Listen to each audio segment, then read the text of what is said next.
not even gonna do it. Do whatever you want to do. You know that. I know. Good evening, everybody.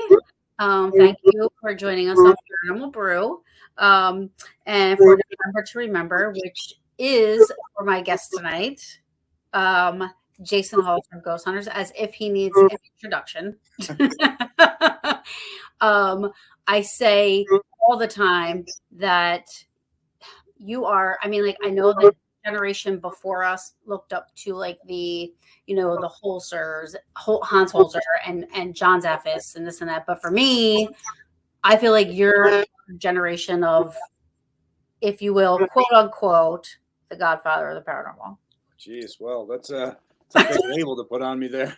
And I mean, even in the time you've talked to us, I think you've gotten to know that I'm just a down to earth guy, just trying to figure out what's truly going on, and willing to listen to all different views as long as they're not so far out there. It's ridiculous, but and I think that's what's always made us different, is that we've always been looking for the truth, whether it's paranormal or not. Right.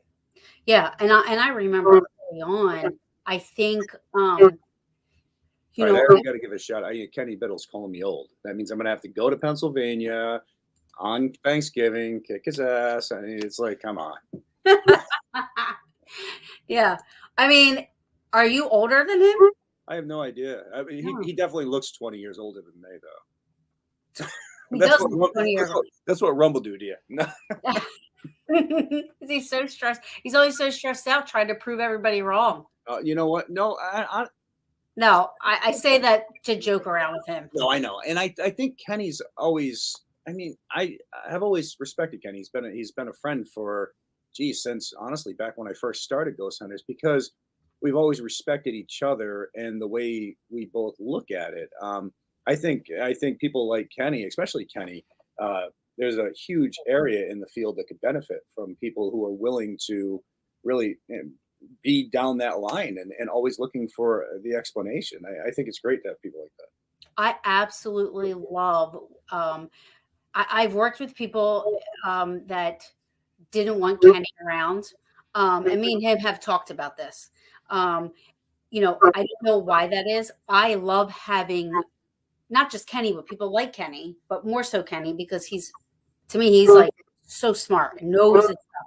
I love having him with me on investigations. And I would think the only people who really wouldn't want him around were people who were either didn't want their beliefs challenged or were, truly had something to hide. The fact of the matter is, I want everything I say challenged, because I want to be able to know if what I'm saying or what I'm doing is right, or if there's ways that I can improve on what I'm doing. And I think so. Again, having people like Kenny around, I think is very beneficial to the field. Yeah, absolutely. And I also have to give a shout out. This is Ajing Sardi. She's from Indonesia. Right now it's 2 a.m. there. Hello. Thanks for staying up. Yeah, and she watches, and so I just had to say hi to her really quick.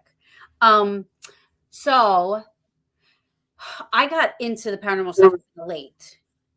I brought up, we talked before we came on, and I brought up your book, Ghost Files, about and how you got into it. Now, have you always had something, or did it? What? No, I don't know. I don't think so. There was just, and honestly, I never really thought about the paranormal much. I was so focused on everything else. I was a guy who became a father really young. My wife was really young. I mean, we were still in high school when we had our oldest daughter now, Samantha. So we were always just focused on just looking ahead. And I never really thought much about the paranormal, not until I started having my own experiences. And that's kind of what took somebody who, I can't say I was a non-believer, but I can't say I was a believer, because it was just one of those things I never really thought about. And when I saw some stuff and had my own experiences, I tried to look and tried to read books and tried to look for any information on how these things were possible. And to be honest with you, all I found was garbage. I found things of people trying to sell memberships to view their pictures of orbs, which you can create by slapping a pillow in the dark and taking a picture, and all these other things. And it just seemed like there were so many charlatans in the field, people selling, to become a professional ghost hunter. How the hell do you become a professional ghost hunter? And how Right. does anybody actually sell something like that? So from there, it's just, I figured, you know what, I can't find any real information to help guide me, so I'm just gonna try to figure it out myself. Yeah. So here you are. You guys are Roto-Rooter, right? And Well, then actually, back then I was a technician. A lot of people. So I was in the computer programming field. My father was a computer programmer. I was in the computer programming field. I used to build computers, and then I got in the automotive industry, and I excelled more in their computer aspects and fixing and repairing and diagnosing computers. I did that for a long time until, geez, somewhere around 30. If I finally just said, I can't, this is so repetitive, it's just boring, there's no challenge. And my father-in-law said, why don't you try plumbing? And I go, plumbing? I don't want to be a plumber. And he said, yeah, ride me for a week or two and see what you think. And it was nice because every day was something different. I was problem solving. I was trying to figure it out. I could come in. I could break down somebody's wall to find a leak in the wall and fix it. And so it became, every day was different. I wasn't always going to the same place. I wasn't always doing the same job. And honestly, I loved it. And being a plumber in New England, I mean, we're never going back to the outhouse. It's recession free, and so it's one of those things where you'll always have a job. now, but you also then when you got into the paranormal stuff, I'm sure you used some of your knowledge from all of that to be able to, when you went into private homes and stuff like that, and people are having issues. I mean, I'm sure you were able to apply some of that Oh, to. absolutely, absolutely. Especially, coming from a family that I have people in the construction industry and everything else, and getting into the field back then. Of course, I mean, because you'd have people thinking that their lights flickering were the sign of a ghost, or their toilet, their fill valve kicking on at midnight is a sign that their dead Uncle Fred, who used to be a plumber, is trying to let them know that he's there, and it's not. So I mean, we found everything right down to mice and chipmunks living in people's walls, chewing on wiring that were Oh coming wow. out of them. So we even had people try to trick us, where we had a man at one point build a speaker into a wall and trying to tell us that a ghost was communicating, all because he was hoping to get on the show. I don't know if you remember show Sightings, but Sightings was one of the original like shows. They covered all the paranormal and stuff, and he wanted to get his house on that. So yeah, I mean, my background in electronics and things of that nature, I think, really came in handy to try to really disprove a lot of claims. I also remember. Let me. So there's somebody said that I sound weird when I talk. I don't know. You've sounded weird as long as I've known you. So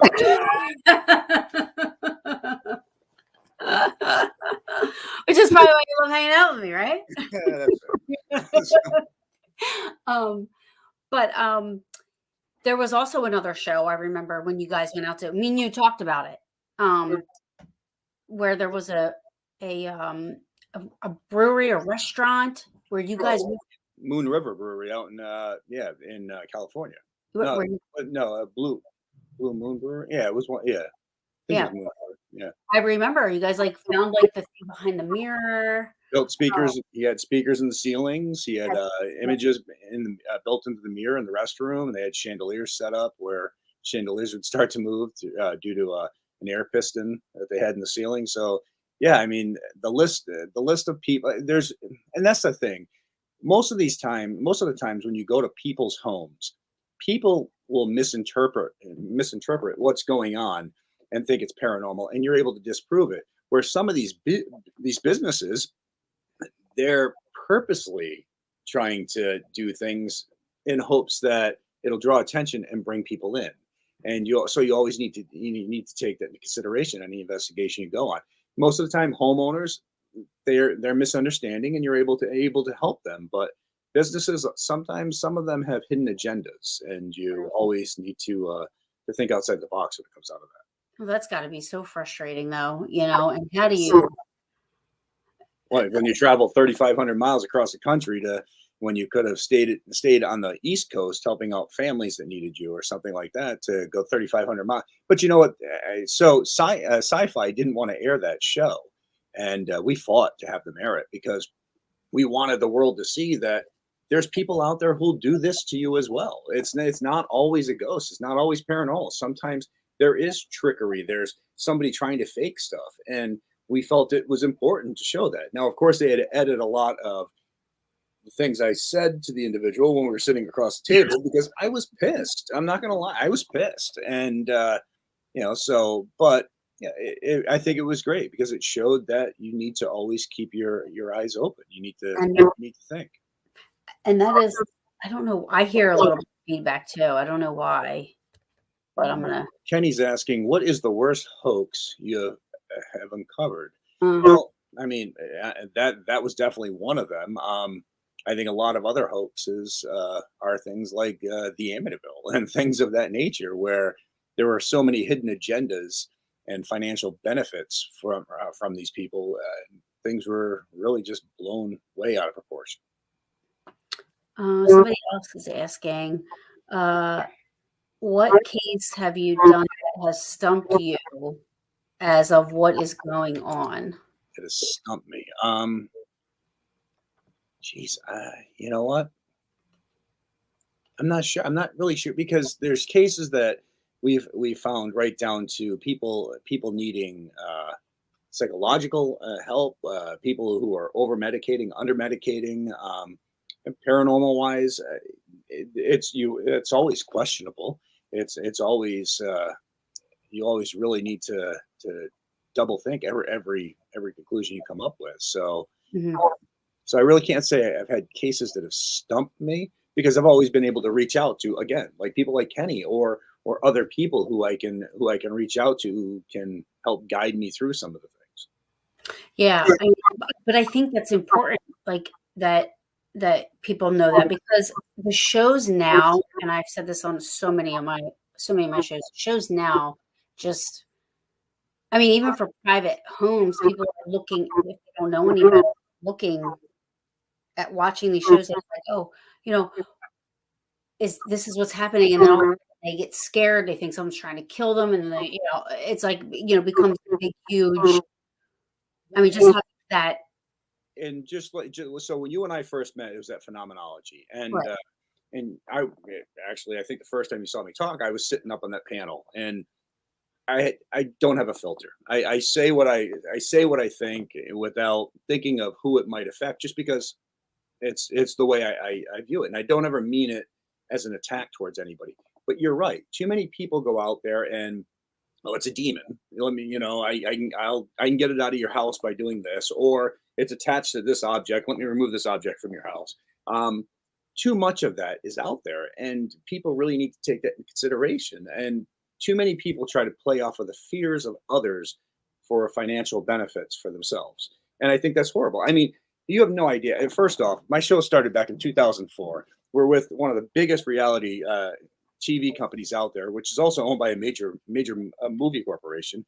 We've been There's been offers left and right about making movies and doing things of that nature and taking cases and blowing them out of proportion. And but that's not what it's about for us. It's not about the fear factor. It's not. I could have done this and been totally set for life.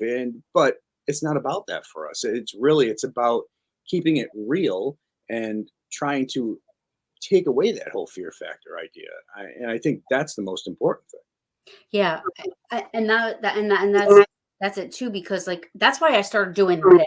So I'm so happy you're here because, like I said, a lot of people out there and you are a guy, you're so fun to hang out with, you're awesome, you're just like, I'm when down to we earth. met, I felt like I've known you for Well, because exactly who I am on TV is the same person that you meet. I don't put on a persona to be somebody different. I'm like I said, I'm a plumber out of New England, and that's who I am. Whether TV comes and goes, I mean, it'll never be there forever. So if I try to become, if I think, oh, I'm all this because I'm on TV, well, then it's going to be a hard awakening for me in the future, and that's not what it's about. I mean, I'm me. I'm the most down to earth person, and I think anybody who's ever hung out with me has realized that.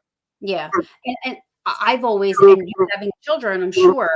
I mean, I don't have human kids. I have fur babies. Yeah, However, I got like 50,000 human kids. So I mean, there's girls, boys, you name it. They're coming out and of the woodwork. I mean, oh, you're mine too.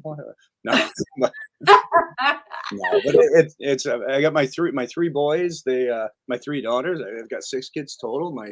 My daughters are older. My sons, this is their senior year, and they graduate this year. And, then I've got no more little ones, just grandkids. right. So, and that's the thing. I have nieces and nephews and stuff, and I started doing this because of all of those shows that were post Ghost Hunters, where I'm thinking, what if there's like this 14-year-old kid watching this, and he thinks that's what you're supposed to do, just run around the cemetery, say, oh, throw something at me, do this, do that, and Well, and then you leave the house. If somebody calls you in and you do that and you leave the house, and right, if there is something there, then these people have to now deal with the ramifications of your right. actions. And Oh, right. And you guys had that follow-up. You guys had that follow-up. You sat down with the family. You didn't have them crying. You said, "Okay, this is what we think. This is what is happening. This is how we handle it."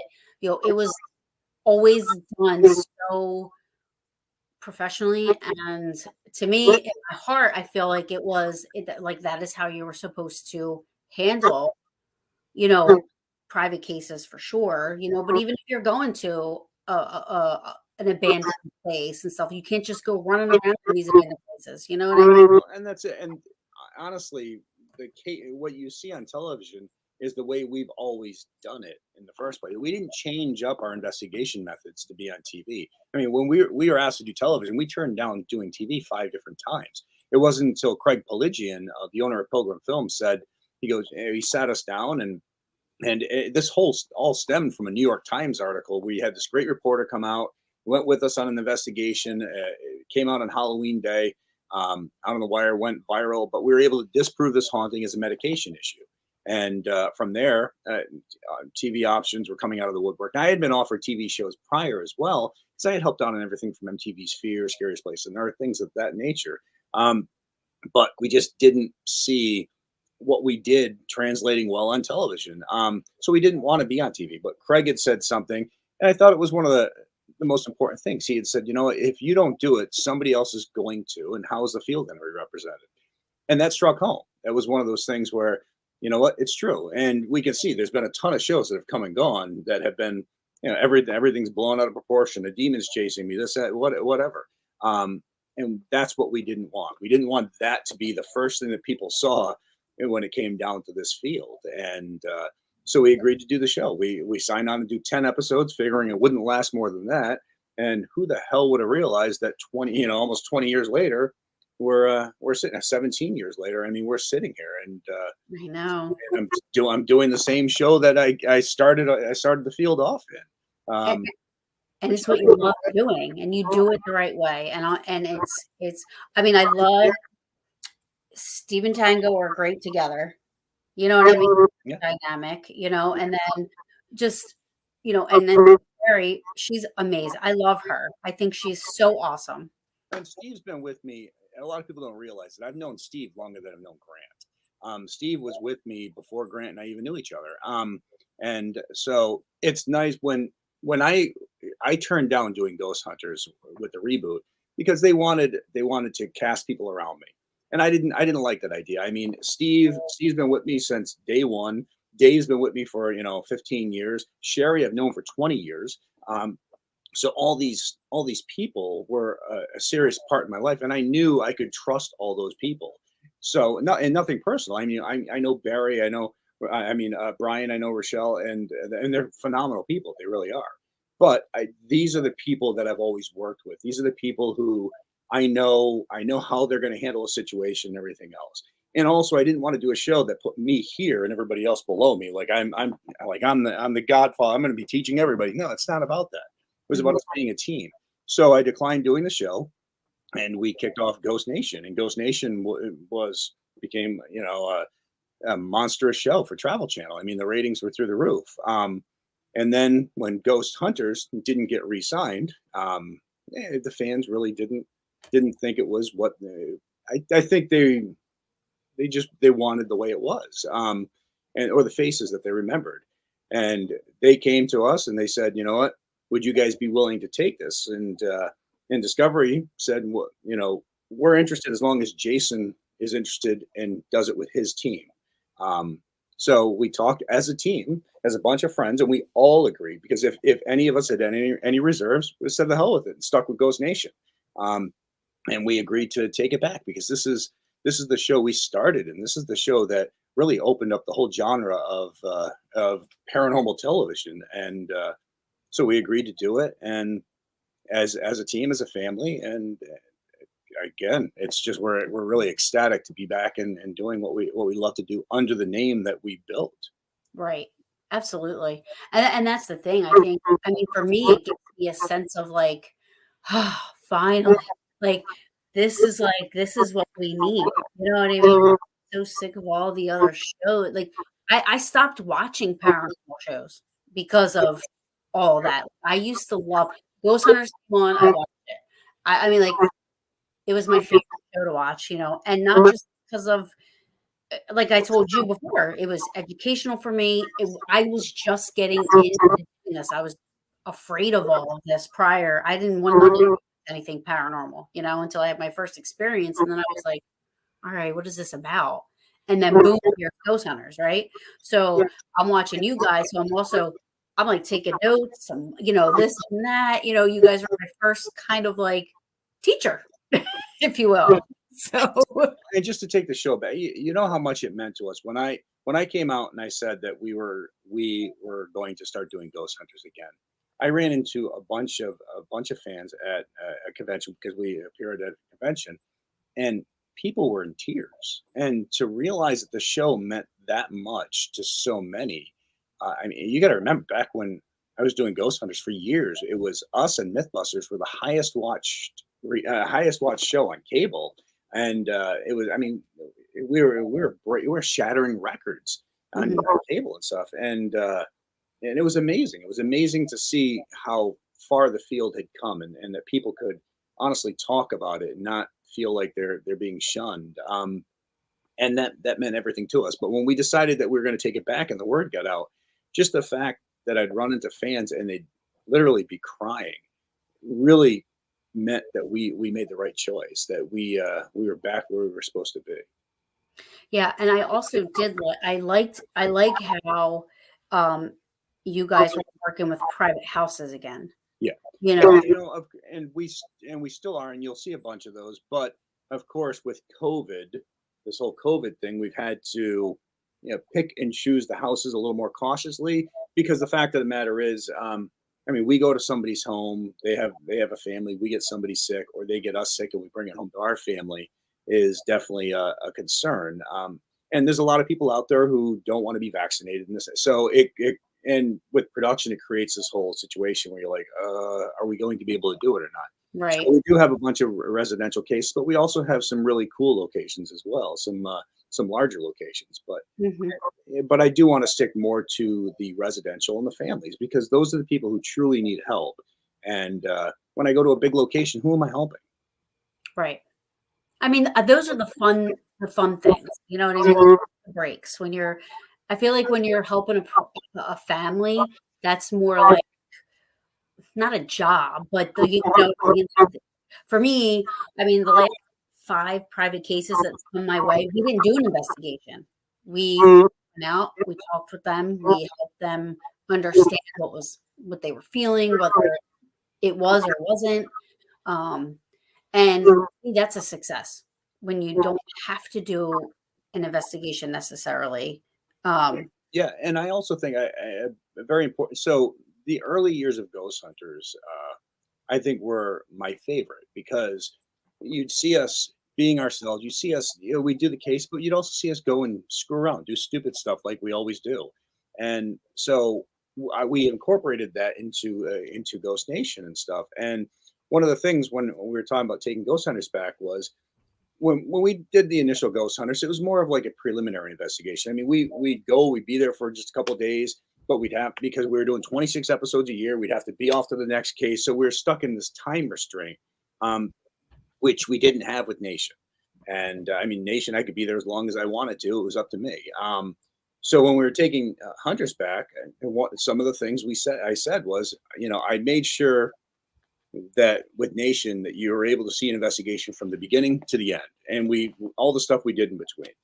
And if I do hunters, I want to be able to do that again. I want it to be a full investigation. I don't want to be given limits on times or that we can't go screw around on an off day because it's not going to fit in the episode. Right. And they were like, fine, do it the way you want to do it. So you're going to see on hunters, you're going to see that these investigations are longer, but also that we'll get out and we'll do stupid crap. I mean, we'll go out, we'll jump in go-karts, we'll run each other off the tracks, we'll have an axe throwing contest. I mean, all these things that I think made hunters so different in the beginning because people felt like they were really connected with us, and we're able to reincorporate a lot of that stuff. And I think people are going to be really happy with it. Absolutely. I remember when you guys had you had outtakes of just Steve and Tango and how they were how their interaction like behind the scenes, how Steve's always betting Tango to do stuff, and how he got initiated when he had like the crown on his head. Oh yeah, Kind of stuff. Tango's tiara. Yes. Yep. That was amazing. But that's the stuff we've always done. I mean, Yeah. it's things like that, and I think it also goes to show where I think one of the problems with the original reboot, was that you're putting a bunch of people together and trying to get them to pretend that they have this friendship, this bond, where Steve, Dave, me, Sherry, I mean, we have this bond. Right. It's Steve, like I said, I mean, we've known each other for so long. I knew Sherry before she had kids. Dave lived with me for almost 2 years during Ghost Hunters. So we're a family that truly has a relationship and a close bond with one another. And I think that translates on camera. That's not being pretended or faked or anything. I mean, even when we're not filming, we're hanging out, we're doing stuff, we're meeting up with each other. And geez, I've got pictures of Steve with my daughters who now again are full grown. They're 2 feet tall, sitting on his lap while he's on the back porch. Right. Things like that. Those things can't be fake. Those things can't be just manipulated and expect the viewer to think that there's that bond there. I mean, we really have it. And I think that's what makes it so successful as well. Like, I feel like the show, because it's real, like it's real. It's all about keeping it real. That's what it's always been about to us. Yeah. And I've always said that about your show. I was like, I said, and I tell everybody, I tell people, I'm like, you can't watch all those other shows. I'm like, if you want to watch a show, watch Ghost Hunters. I'm like, that's what you gotta watch. Yeah, and I think there's so many different shows out there, and some great shows that bring. If we all did it the same way, I don't feel like the field would go forward. I feel like everybody doing things their own style is what helps push the field forward. It's this guy doing it this way, this girl doing it that way, us doing it our way, is really what helps push the field forward. And people can find something they like or they dislike in every episode, in every show, in every series, every individual. Yeah. There was somebody back here. So my friend Greg O'Brien, who runs Fort Mifflin. Oh, geez, I love that place. Wants you to come there. He said, I would love to get back there. Oh, Fort Mifflin's great. The history alone. I mean, we were some of the first people that were allowed to crawl into that underground area that they had just found. I mean, amazing place, really. I love it. Everybody say they're having audio. Me, I don't know. I mean, my audio is perfect, so you can hear me, okay? Actually, nobody has to hear me. I don't care if they hear me. So you just shh. Yeah, nobody has to hear me. They're here for me. They're here for you. I hear you fine, but I'm actually in kind of a studio, so it's like I've got all the professional gear we can go. So somebody has a question. Yeah. If you had a chance to buy a haunted location to use for Paranormal Research Center, test new equipment or experiments, what would it be and why? Oh, a place to buy. Jeez, that's a tough one. I mean, there's some really interesting places that I've been. I mean, the Stanley Hotel, St. Augustine Lighthouse. These are places that I truly believe have some activity going on. I don't know. We bought the Spalding Inn, the hotel in New Hampshire, because it had a reputation of over 100 years of being haunted. So, I mean, that was a wonderful place that we had, and we were constantly investigating it, and hanging out, and checking out new things. So, um, I can't really, off the top of my head, I can't give you an exact location. I'm sorry. Sorry to be a bummer on that one. I was just saying, you were also the first time I've ever saw a live investigation at Stanley Hotel when you guys did the Halloween stuff. Oh yeah, yeah. Those were long nights, 6 hour live shows, and people always ask why I stopped doing them. And the thing is, because my sons and my youngest daughter Satori, they were little. I mean, it really sucked because I've never missed a birthday. And the one thing I've always promised is I'd never miss a holiday, an important day, a birthday, a father daughter dance, nothing, because the show can come and go, but my family's forever. And so I always made sure every father daughter dance, every birthday, every holiday, and Halloween was the only one that I ended up being away, and I hated it because it was like, I mean, seeing my kids in there, I'd get pictures sent to me, and it's like, come on, that's not that's really not what I want. So I did a couple Halloween shows, and then I just made sure that they couldn't afford me to do the Halloween shows because no matter what, because bottom line is I wanted to be home, and there was no amount of money that could have you know given me back that time. So that's why I stopped doing the Halloween shows.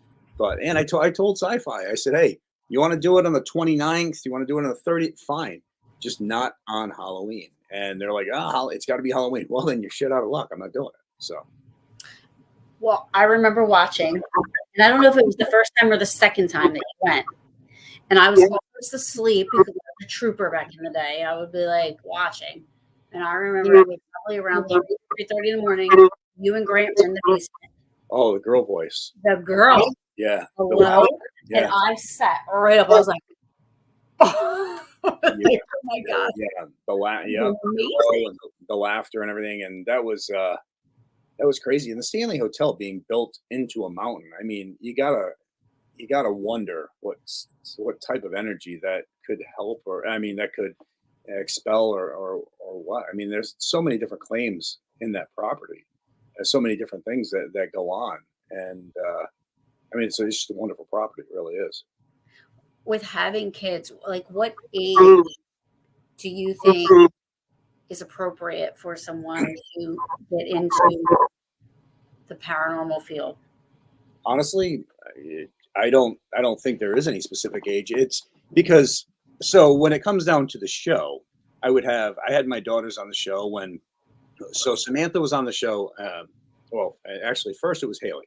So Samantha's the oldest. So Sam had graduated high school and was in college. Haley graduated high school and had like a year before she started college. So I had her on the show with me. Well, when she started college, Sam had just finished college, her first round. So then Sam came on the show. Me and Haley was in college, and then I had Satori on the past shows, and she'll be on an episode of Ghost Hunters. You'll see. So it's always been when they're set from school, and because I've always told my kids the most important thing is first off honesty and school, and that's the most important things. It's the only things I'll ever ask from you. So I've had Satori on it now. My boys, if they want to be a part of it, fine. But my boys were, 6, 7, 8 years old when we owned the Spalding Inn, and they were walking around at night investigating. They were having fun because we've always raised them with the belief that it shouldn't be terrifying. Think of it like a puzzle. You're putting a puzzle together. You're putting a puzzle together, trying to figure out what it is. So make it more intriguing than scary. And that's the way all my kids have always looked at it. So I mean, of course, for safety's sakes, you don't want 6, 7 year olds walking around on their own doing stuff. But I've never had a problem getting them involved early, and being raised in the paranormal. That's good. I mean, you never know. I mean, nieces and nephews, and like they ask me questions, and you try not to. You're always worried you're gonna. I don't want to scare them about anything, so cautious of how you talk. You know what I mean? Like what you talk Yeah, about. but How I you think it's talk about it. Hollywood. I think it's Hollywood that makes it scary because Right. you got to think of that. Because I mean, you've been on investigations, and really, you might get startled, you might get spooked here and there, but when it comes to, and of course, you don't want them going off to a so-called demonic type haunting, which are 99.9% of those have nothing to do with demonics, anyways. But you don't want them going off and doing something like that. But I mean, just a so-called human type haunt. I mean, there's Hollywood's what makes it scary, and I think once they learn that, I think it's important. I mean, I can remember when Satori was like 8 years old, and I had just come back from an investigation with Steve and everything, and she came in the house and she's like, "Dad, I think I have a ghost in my room." I was like, "What?" She's like, "Keep on hearing all these weird sounds and everything else." I was like, "All right." So I went down with her to her bedroom. We sat in her room, and it was about 10 minutes. All of a sudden the voice happened. We're like, "Oh, there's definitely a voice." Well, I sat there with her for probably an hour or two, and Satori was able, and I knew what it was, but she was able to figure out that it was a Furby. Remember those Furbies? It was a Furby with a low batteries. So every so Oh, often the sensor would go off and it would start talking. But it was so empowering for her to be able to figure out what it was, realize that it wasn't a ghost, and solve it herself. And just seeing that, I think it was just like I said, it was just so empowering for her. And I think that's what it's all about. It took that fear factor right out, and it showed her a lot of times these things can be explained. yeah. Um, Here's an interesting question. Jason, what was your personal experience that got you interested into the paranormal? Well, my first experience was I saw what I appeared to be a male apparition, um, of an Indian, and it was walking, and from there, I mean, and it disappeared, but it was trying to. I think from there, it was just trying to understand how it was possible. Because initially, you think, "Am I losing my mind? Is something wrong with me?" All those other thoughts go through your head, but after that, it's more just trying to. All right, well, if I'm not crazy, then how did this just happen? Mhm. Um, and that, yeah, so that was my first experience. Um, my sister, this is my sister, Jody. She's mommy. Mommy would like to know if Jason's home is haunted or any home he has ever lived in. I don't believe my home is haunted. It would be great if it was because I could investigate from the luxury of my couch. But no, we own the Spalding, which was said to be haunted for 100 plus years. Which was a great place. We had a lot of fun there investigating. I mean, we would. It was funny because the place was really active, and to the point where, and people still tell you, I'd go up into our sleeping quarters and come down in the morning, and there'd be people sleeping in the lobby because they had experiences in their room and they were scared, so they came and slept in the lobby. So, being in a place like that was fun. I mean, it was you Do you never. still own it? No, we ended up getting rid of it shortly after Grant left the show. Mm, It was just tough trying to run a place that was 3.5 hours from here. Um, right. it was a restaurant, bar, hotel, and it's just not easy trying to run a place that far away. Yeah. Um, I learned that you actually do. Hold on, I wrote this down so I wouldn't mess it up. Let's see that. Let's see if you mess this up. No, what do you got? Um, that you do. Where did I write it? Oh, charity work for Oh, I do a lot of charity work. Yeah, absolutely. Shiners Hospital, I want to say. Cure kids. Yeah, Hasbro. Yeah, cure kids cancer for Hasbro, and a lot of things like right. Even every time I did Who Wants to Be a Millionaire, we always it was always to raise money for Hasbro Children's Hospital, and I mean, I think it's all about giving back. I mean, and I did a lot of that stuff long before I was famous. It was especially when it comes down to children. I mean, children are everything. I mean, it's like I said, I've got six myself, and Right.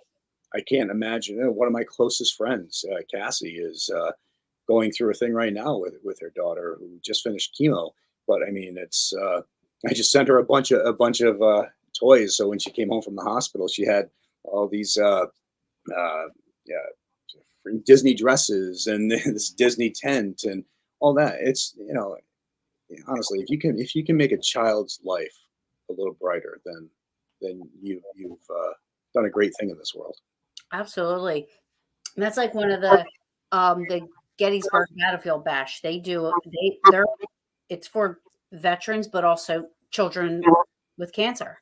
Yeah, Um, and you haven't been to that yet. I have not. No, I think that's the one. Was that the one that Sherry had went to or something?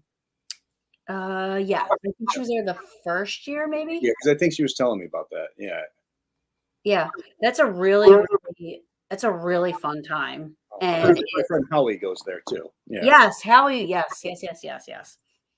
Um, but yeah, that one also, I love being a part of that. I help them out because it feels good to give back. I mean, Really does. you're doing something that you love, and then when you see results from what it's not a job. You know what I mean? At the end of the day, you lay down, you're like, wow. Like, I mean, this year I think we at the bash, I think they raised over $10,000. And just be a part of that little bit, even though it was just a little bit. Well, and it means so much to people. It's like it was funny. So at one point we were filming up in Canandaigua, New York, where I was born. I was born in Canandaigua, and a mother stopped by and was telling us about her daughter's birthday. And her daughter was having a birthday party um, later that day and everything. And so I got the address, and her daughter was a huge fan. And a little girl, she's like 11 years old. And we just randomly showed up at her birthday party. And I took Grant with me, and we just randomly showed up there. And it made her day. But it's funny because it was like I think 2 months ago or something on Twitter. I see this one post from this girl. She's like, "Hey, I'm so and so. You came by my birthday in Canandaigua, New York," and now she's in her 20s and stuff. And you're like, "Oh my god!" So it meant so much to her. I mean, she's still remembering that to this day. She's still following me online, and it's just the fact that you can make her life that much brighter, especially that day. I mean, it means everything. It really does. Yeah, I mean, it's gotta really like what you're doing. I mean, I think it just adds to the impact you have on people's lives. And I'm sure, like you said to me, I'm down to earth. I'm just this normal Joe guy. You know what I mean? But to somebody like that, you're this huge impact in her life, and to be able to, for how as long as she lives, she's going to remember. Like, that's going to be the biggest moment. You know what I mean? Like, But even like that night, like you got to see, or those couple nights. I mean, I was just the guy hanging out in the lobby. I was the guy mhm. sitting in the chair. I was the guy having a drink and just BSing with anybody who wanted to BS. And and I mean that's what it's about. It's just like I said, people make TV. TV does not make the people. So being on TV doesn't make you any better than anybody else. And you need to understand that TV comes and goes. So if you think that you're special because you're on TV, then you're going to have a hell of an awakening when Yeah, and unfortunately, there are some people that are like that. yeah. Um, But I mean, but anybody who's gotten to meet me or hang out with me and everything else will realize that I'm not like that because I don't care whether I'm on TV or not. I was doing the paranormal long before I was in television. When I quit Ghost Hunters, when I said I had had enough and I walked away, um, I still investigated. And it's like so. This TV is just an avenue to get the word out, to help make the field more open, and from there, I mean, it comes and goes. um, so Dr. Don, I don't know if you know Don Haunted MD. He was at the bash last year. He said he's going back. And Kenny, I don't know if this is going to entice you at all, but there's a dunk tank. Really, And Kenny was the winner of the first dunk tank trophy. A who lot of people were lined up. who they dunk? Kenny. Oh, Kenny was the one being dunked. Holy crap! Yes. I'll come there just for that. I said, can you imagine the line Oh of my people gosh, wanting to dunk Kenny, Kenny? Kenny, I love you too, man. I see it over there. And he said, It's funny. It's like even when we did the phenomenology, I mean, people were all like, "Oh, you're going to do a panel with Kenny?" why wouldn't I do a panel with Kenny? And that's another. I mean, again, we we respect each other's beliefs. We respect who each of us are. And I like Kenny as an individual, whether he was, a skeptic or not. Still the kind of guy I'd hang out with because he's a blue collar guy just like myself, and we like to screw around. We like to have fun, and I think that's what it's what it's all about. But yeah, being able to get up there on stage and talk with him. Like I've been talking to Kenny about him and I doing like theater gigs together because I get up on stage and I'll have 3,000 people in the theater and that we're talking to, and it'd be great for Kenny to be with me on some of these, giving his point of view on some of the things I show. Well, I show this, but get Kenny's view on it as well. So we've been talking about doing some appearances together like that on stage, and I think it'd be great because I think it would help really connect it to the skeptical but the paranormal, right down the middle. And I think that's important. Yeah, I think that that's a great idea. I would love that. That would be awesome. And Um, so Nicole's asking what yeah. scariest EVP you all captured. Honestly, I think the one that shocked me the most was when we were in California, and it's we caught this weird voice saying, "I like the one in the hat," and I was wearing a hat. It never really they don't scare you, but they startle you. They spook you, and because sometimes you get to this point where you're like, this thing can see me, I can't see it. So yeah, so more startled, more spooked. But Oh wait. Jody, your work in bringing truth and honesty to the paranormal field is greatly appreciated. Well, thank you very much. But it takes all of you guys watching the show to make it a success. Because if I did this and nobody watched, then it wouldn't make any difference. But it takes all of the support and the fans and the appreciation that has made the show a success. So thank you to every single one of you. Yeah, I remember, and I brought this up to you because it's the one episode that's always stuck with me. It was a private home, and it was a woman, and she had taken in her niece after her sister passed, and her niece had the ashes. That was a tough one. Yeah, that was a tough case. And it was like I remember you guys called that EVP, and it was like you said I thought it was Chesney, and said that's within the nickname. Yeah, and it's crazy how sometimes things like that come together, and because you don't know, it's just like there's going to be an episode of Ghost Hunters, which I don't want to blow, but you're going to see a side of Satori, my daughter, that I love my daughter, and I've never asked anybody to change their investigation methods to follow mine. I want each person to be different, do their own thing. And Satori does her own thing. And we had this case where her and Cody were able to get this name, and then it was this person who supposedly was reaching out and contacting them, and then the person wanted them to tell this lady that they were okay, and we're like, huh, all right, no idea. So the next day, I've got Dave and Sherry. They're going to try to talk to a couple of the locals who've been in this area forever. And they find this one lady, and lady has the same first name. So while they're there, I'm like, Dave, just ask her about this, see if there's any connection.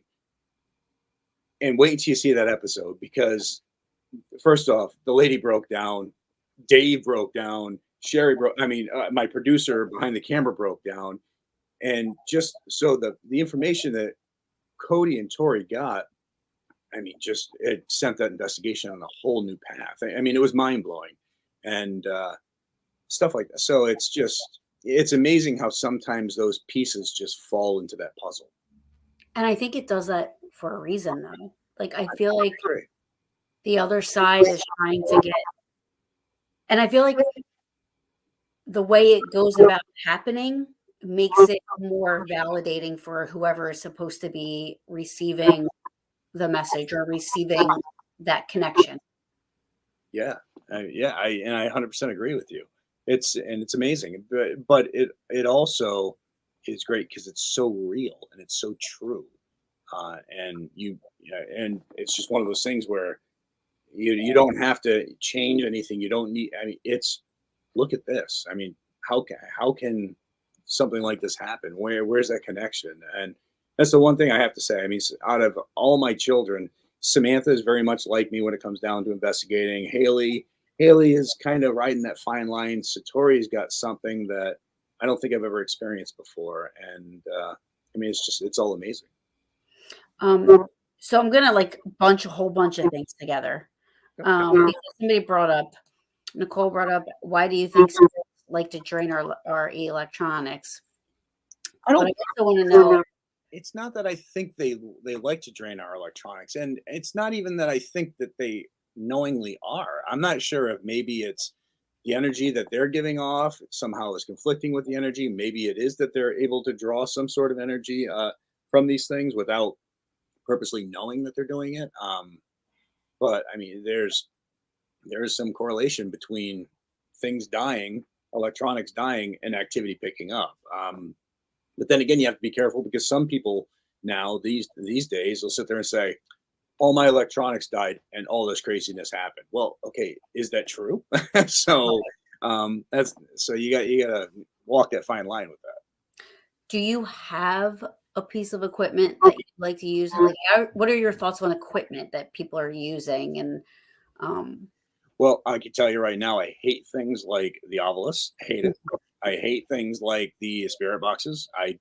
Because first off, how are you going to tell me that in 5 minutes you're going to teach a ghost that if he gets this device to 2.4, it's going to give this word out? None of it makes any sense to me. Especially seeing I'm living using actually holding the device and I can't figure out how the hell it works. So how's a ghost from the 1800s going to understand it? So things like that.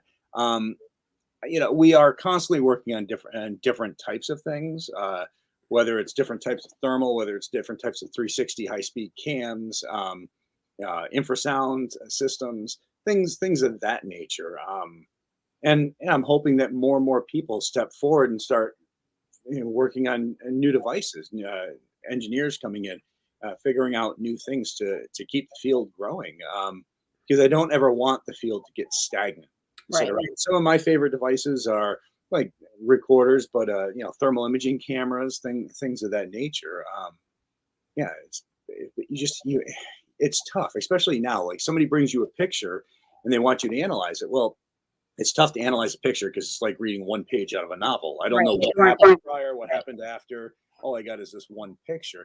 And pictures and video can be manipulated now. Like say, there's apps that you can download on your phone that allow you to stick a ghost directly into it. And it's like this isn't helping us. This is hurting us. And then you get these people who literally will use it and put a picture out there and tell everybody it's real. And then you get all these other people commenting how incredible of a picture it is when it's phony.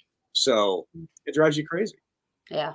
I'm my favorite are EVPs. I love EVPs I think in my all of my years of investigating, I have one picture. That's it. So I really don't bring cameras. Thermal imaging, I would, if I ever was able to get one, but I'm with you. I don't like all the bleeps, the whistles, the colors, I agree. I agree. and the spirit box is like I can't buy into it. I'm like Or the ghost radar, right? The ghost radar. it's yeah, You're it's looking at scanning radio channels. I mean, Yeah, you or could the like I said, the ghost radar that people are like, oh, look at this ghost everywhere. No, come on. But EVPs. I like EVPs if they're somehow connected directly to a question you've asked, right, things of that nature, or if it's connected to something in the past of the house. Uh, where we've always been the type we do no research before we go to a location because I mean that's a common psychic trick. They go and research the property even though they say they don't, and then have all this information. We go, we investigate a couple days. Then after we investigate and we've gone through that evidence, anything we've got, we go and research. Now, if research connects to what we've caught, that helps build credibility on it. Where I mean, if I go and research a property ahead of time and I find out that a boy Tim burned to death in the back room, I'm going to be contaminated. I'm going to go and looking for a boy Tim who might have burned to death. I don't want to do that. So we always do our research after a few days of already investigating to see if it lines up. yeah. Um, I had Ron Giacovetti and Lourdes Gonzalez on a week ago, and they were talking about this thing that they use. It's I always want to say DVR, but DRV, where it's kind of like a it doesn't it doesn't scan channels. It's kind of like like it's a I don't understand. I'm very bad technically wise. That sounds like it. But um it doesn't use radio frequency to scan, and they're getting like these direct answers and this and that. Like they sent me some videos on it because I told them how bad I was with. I said I don't like spirit box. I don't like this the scanning the radio things and all that. But it doesn't use radio frequency to.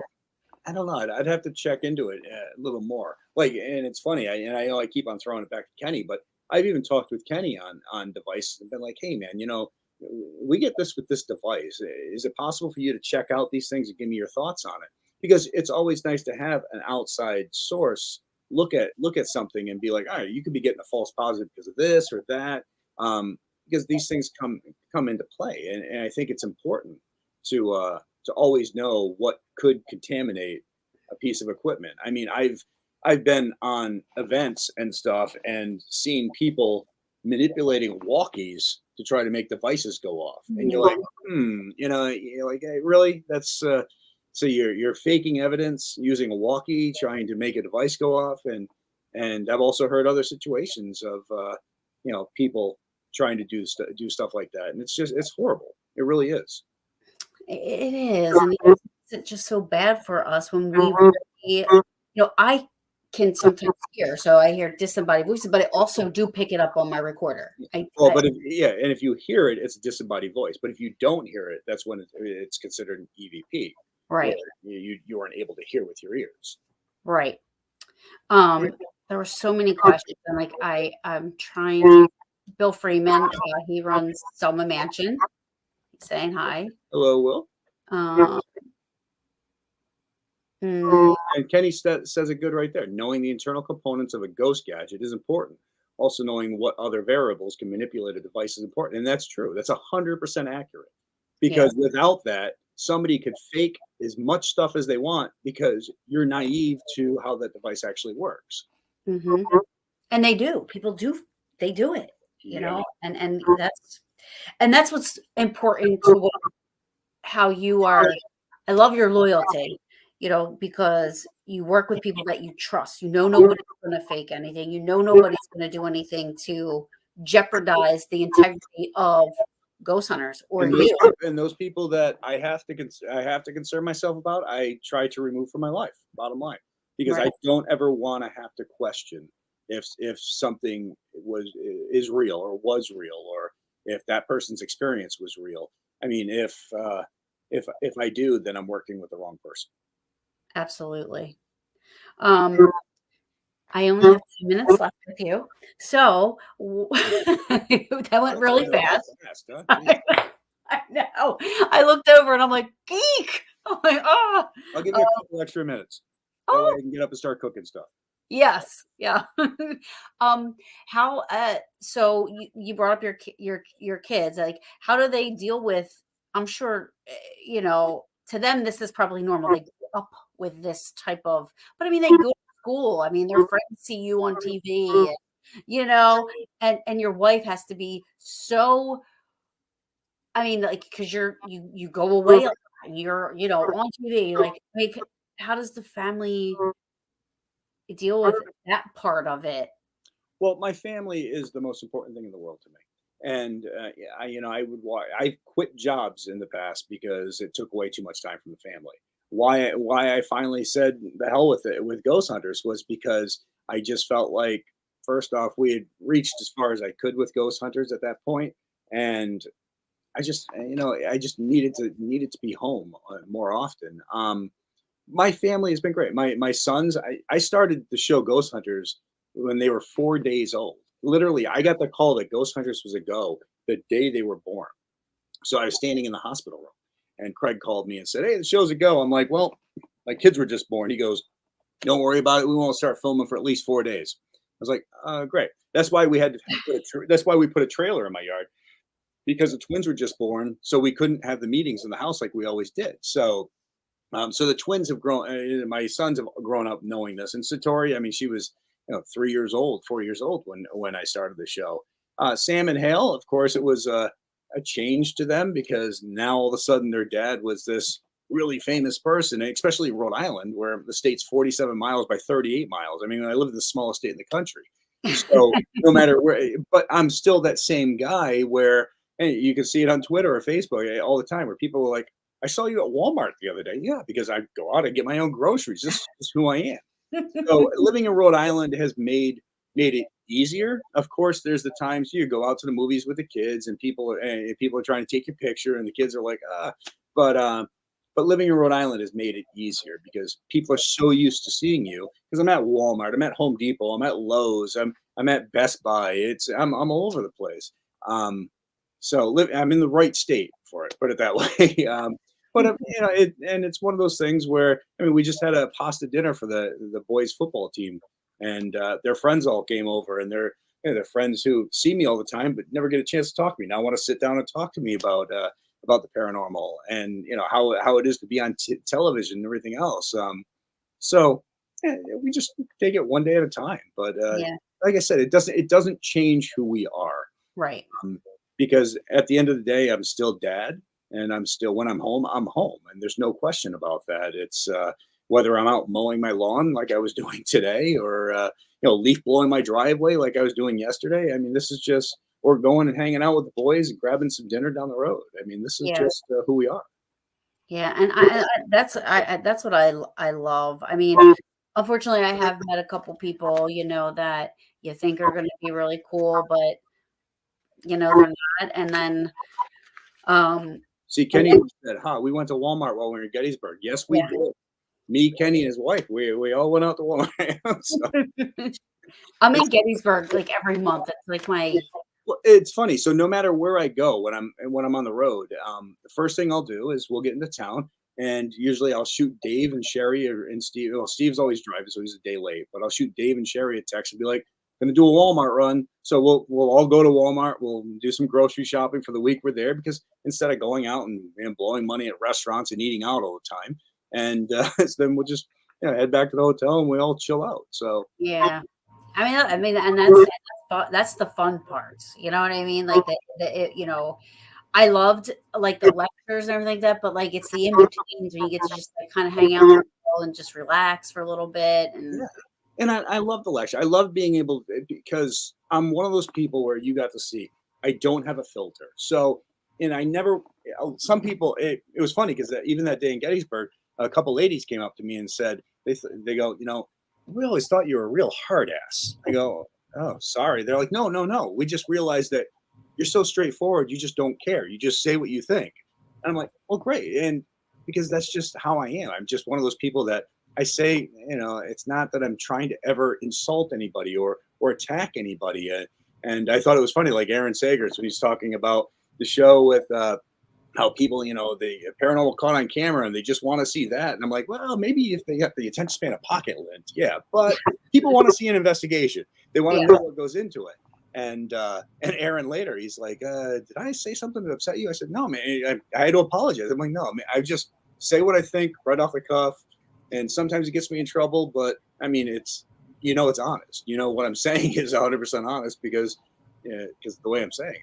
yeah, absolutely. And I remember even that woman that stood up, and I don't know her. I think a lot of people in the field know so I forgive me, I forget her name, but stood up and was kind of almost like going at Sherry about being picked to be on the show because she's pretty with big boobs, and it's like, Oh, and and that's so like I said, I've known Sherry for 20 years. Sherry investigated and everything else, and she's one of those people who I've known her forever. I know her mom, I know her dad.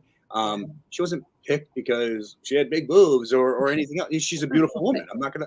But Chris Williams, who I knew since she was like wow, 17, who was a friend who was interested in the paranormal, and we brought her on the show. Again, that became a thing where they only picked her because she's beautiful. No, okay, she is a beautiful woman, but that's not why we brought her on because somebody that we've known for so many years that we know we can trust that who truly is interested in this field and wants to understand how these things are possible. And that's the thing. I mean, I don't look at it like this lady's beautiful, I'm going to put her on camera. I mean, that's just not how we are. And I think you saw that. It's again, even when we were hanging out, I'm talking to everybody. I hang out with everybody. I'm not just going and hang out with the pretty girls or this, because everybody's beautiful in their own way. So, in whether they're physically attractive or attractive from their inside, I mean, that as long as But they're that's not what it's about, and as long as they're that's good people, I think that's all that matters. right, and that's not what it's about. And I No. mean, it's about what positivity you bring into this, because That's right. there's a lot of negativity within the There's a paranormal. lot of miserable individuals. There really are, and or people who feel like the world owes them something or whatever else, and the world doesn't owe anybody anything. Right. It's about truly people that you get along with, people that you can laugh with, you can joke with, you can be serious with, who understand when you say something how you're saying it. I mean, with Steve, he understands that when I say something, it's never an attack. It's never, but because he gets it. And some people who don't know me might think, "Wow, Jesus, is he attacking me?" No, it's just we know each other so well that the way we understand how it's coming across and how it's meant, and I think that's important. It's like I said, I'm a plumber out of New England. I got to be direct. I got to be straightforward, and it's just the way it always has been. It's the way I'll always be. But that's how it has to be. And you know what? I'm with you. Like I always say, I'm misunderstood, right? Because that's how I am. I'm just, if somebody comes at me, if somebody has an attitude, or if somebody treats me or says something to me, of course, obviously, I'm human. I'm going to like, really, like, uh, but I will lay down in traffic for anybody that is like the nicest person. You know what I mean? Like, so I understand that how sometimes it comes across, because I know there were a couple times where even like when people were like asking questions and you answered, and I was like, did I just get mad? But But, like, it's but that's the thing. I'm not. It's when I'm mad. It's obvious when I'm mad. yeah, Yeah, I'm one of those people. I don't hide anger well. Um, but I'm just also one of those people where I never want to regret not saying something. right. And I think that's the most important thing. Like if I see bullshit, I call bullshit. If I think that this field or this thing that somebody's doing can be easily manipulated for financial benefit to them in taking away from others, well, I'm going to call that. I mean, that's just the way it is. You're going to like me or you're going to hate me, but either way, you're going to hate me for my honesty or you're going to love me for my honesty. I think that's what it comes down to. I never want to be an ass by any means, but Mhm. I always want people to know at the end of the day right where I stand, and I don't want them to sit there and think, well, did he mean this or does he feel Yeah. that way? No, I want you to know exactly how I see things. Now, I'm not expecting you to see things the way I see things, but you want to know how I feel about something. I want you to know 100% where that is. I wanted to ask you, only because and I'm going to use Gettysburg as an example, only because I know it so well. Um, So I know that there's been locations that I've gone to there, that I've captured EVPs, that I felt were, in my opinion, accurate, that they have um, torn down, to try to get it to look more like what it did in 1863, which I'm all about preserving history and I'm all about all that stuff. However, when I was there, I was getting responses and EVPs and the spirits there. Like, how do you feel about when people, or if when people, so somebody bought Cashtown Inn, they're going to turn it into an Airbnb. They're not going to open it up to the paranormal, is what I'm hearing. I don't know if that's going to stand true, but when you have places like that where the spirits or energies, whatever you want to call it, are interacting and are there and are willing to, um,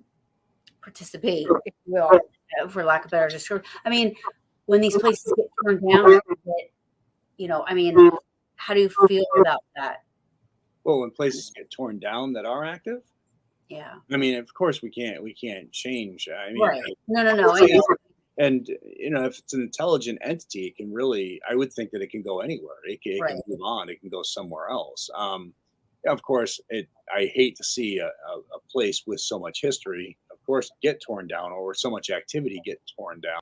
Um, but I mean, it's the way it is these days. It's funny because I mean, you head over to the UK. I mean, like when we were in Ireland, I mean, you're in places that are thousands of years old, I know. and in the US, it's like we got a building 50 years old. They want to tear it down, I and know. it's just like, geez, man, what the hell? But I mean, yeah, it's a shame when things like that happen, but um, and just not much you can really do about it. I know. It stinks.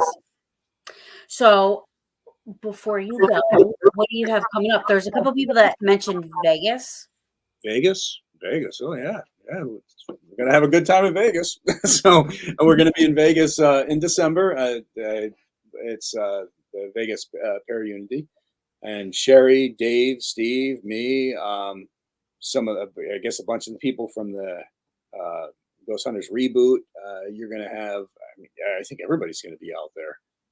It's gonna be a blast. I mean, it's Dave lives out in Vegas now, so I'll be at the convention for a few days, and I'll go hang out with him for a couple of days. But we've got a lot going on, and the new episodes kick off in January. We aired the one in on Halloween, which did really well. So a lot of people were really happy to have it back. The rest were just finishing, getting edited, and all that stuff. But yeah, we've got a lot of great things coming up, and there's a lot of big news that I can't let out of the bag yet. But Mhm. I think it's going to be great. And I mean, I'm, Ghost I'm, Hunters, I have Ghost, no what doubt. was it? As I have no doubt that it's gonna be great. And Ghost Hunters is back. I mean, Yeah. it's the Ghost Hunters that people remember. I think that's important, and I think people can be happy that the sincerity, the realness. I mean, this is us, and we're back doing what we love to do and keeping it real. It's awesome. That just is like it's just music. Music's my first. Now I love you heading out to Vegas or what? Oh, when is that? Penny, you heading out to Vegas? I mean, Then he said, yeah, Vegas.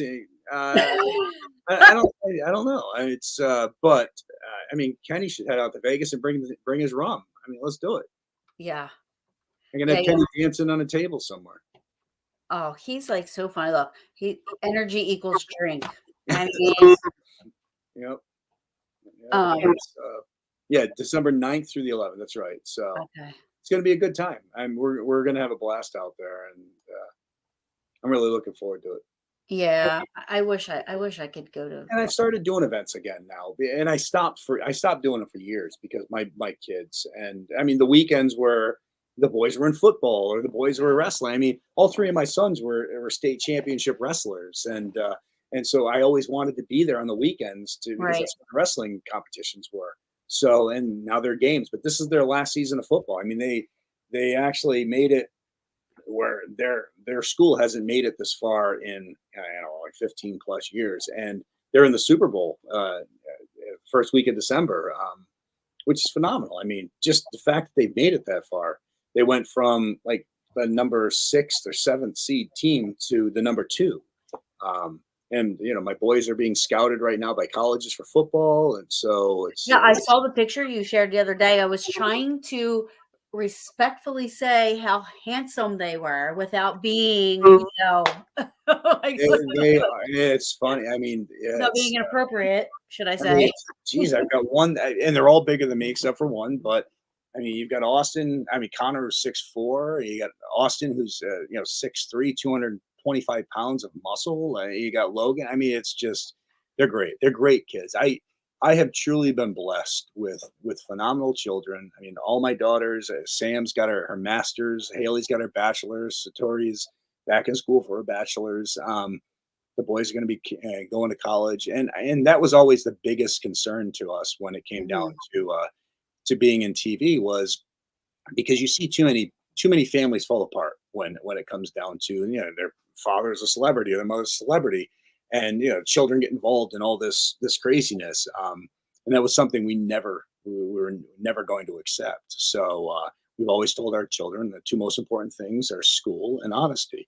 And all my children have been honor roll students. I've been blessed with that. They've all been great.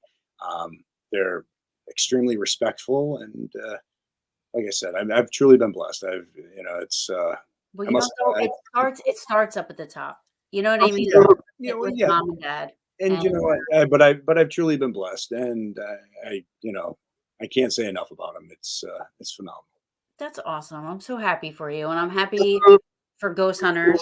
Happy that I'm happy. I'm looking so forward to being able to sit down with some popcorn and watch a good show for once. We got some phenomenal ones coming up. We really do. So make sure you stay tuned because I think you guys are gonna be really impressed with the shows. But I do. I want to say thank you to Thank you and you. happy Thanksgiving to you and Thanks. everybody who tuned in tonight. Greatly appreciate the support.